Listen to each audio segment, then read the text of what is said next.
কুমিল্লার ১৪ গ্রাম নারায়ণপুর অবৈধভাবে ঈদগাহের সীমানা প্রাচীর ভাঙার প্রতিবাদে মাদ্রাসার সকল কার্যক্রম থেকে বহিষ্কারের দাবিতে মানববন্ধন করেছে স্থানীয় গ্রামবাসীরা। ১৪ গ্রাম থেকে মোহাম্মদ শফিউল আলমের প্রতিবেদনে দেখুন বিস্তারিত।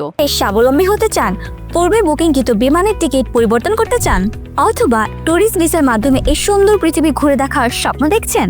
আপনার স্বপ্নকে বাস্তবায়ন করতে A to Z travels and tours আছে আপনার সাথে। কুমিল্লার ১৪ গ্রাম উপজেলার নারায়ণপুরে আওয়ামী লীগের নেতা নজির আহমেদ দলীয় প্রভাব বিস্তার করে ও মাদ্রাসা সুপার মাওলানা তাহেরের সাথে যোগ সাজসে গ্রামের ঈদগাহ মাঠ জোরপূর্বক দখল ও সীমানার প্রাচীর ভাঙার অভিযোগ উঠেছে। এই ঘটনায় বুধবার সকালে নারায়ণপুর মহিলা দাখিল মাদ্রাসার প্রধান সড়কে ঈদগাহের প্রাচীর ভাঙার প্রতিবাদ ও মাদ্রাসা সুপারের অব্যাহতি দাবি করে প্রায় ৫ শতাধিক লোকজন নিয়ে বিক্ষোভ মিছিল ও মানববন্ধন করা হয়। এই সময় মানববন্ধনে অংশ নিয়ে গ্রামবাসীরা বলেন, বিশৃঙ্খলা করতেছে।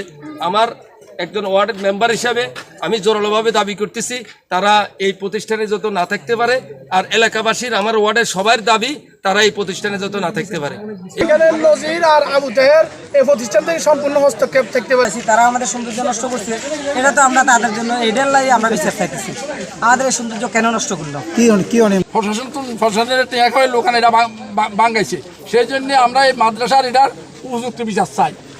এই ঘটনায় স্থানীয় আওয়ামী লীগ কর্মী নজির ও মাদ্রাসা সুপার মাওলানা তাহেরের বিরুদ্ধে জড়িত থাকার অভিযোগ তুলে তাদেরকে আইনের আওতায় আনার পাশাপাশি মাওলানা তাহেরকে মাদ্রাসার সকল কার্যক্রম থেকে স্থায়ীভাবে বহিষ্কারের দাবি জানায় গ্রামবাসীরা। মানববন্ধনে স্থানীয় জনপ্রতিনিধি, দাতা সদস্য ও গ্রামের ৫ শতাধিক নারী পুরুষ অংশগ্রহণ করেন। ২৬ টেলিভিশন, মাতৃভূমির বন্ধনে।